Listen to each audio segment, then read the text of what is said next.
kamera digital tapi versi yang sangat-sangat simple. So aku ambil colour pink sebab aku nak bagi dekat anak aku guys. Dia suka ambil-ambil gambar tau, budak ni dia kreatif. So aku ambil yang macam ni, murah je. Cantik warna pink. Untuk versi ni dia tak ada tripod punya tapak lah, tapi yang bestnya dia boleh masuk memory card dan USB-C. Dia punya screen boleh jadi macam ni guys. So kalau korang nak selfie ke apa kan, nak bagi anak korang selfie, korang boleh nampak dekat sini. Dan dia punya button shutter semua macam digital camera lah. Slot memory card dia korang masuk je kat sini. Ini memory card aku. Kalau korang tak ada lagi memory card, korang boleh beli juga yang ada package dengan siap memory card sekali guys. Okay.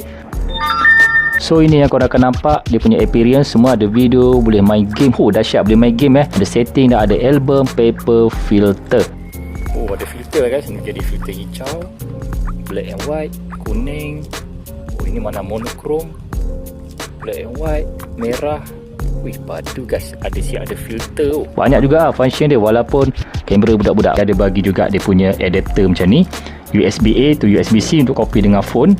Dan yang ni card reader, charging cable. Dan layout ni untuk korang gantung dekat tepi ni. Untuk budak-budak memang sesuai. Dia bagi sekali dengan stiker ni. Stiker ni korang boleh letak dekat keliling kamera ni. Lekat-lekat lagi comel, lagi cantik lah. Kalau adik nak ambil gambar, dia boleh buat macam ni. Boleh ambil gambar sendiri. Contoh macam tu kan, ambil gambar adik sendiri kan, adik tekan sini ni. Ambil gambar kita dua.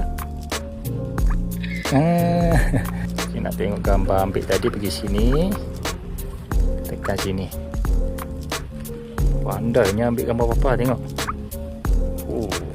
So kalau korang nak beli kan, korang akan dapat full set macam aku dapat ni dekat beg kuning kat bawah.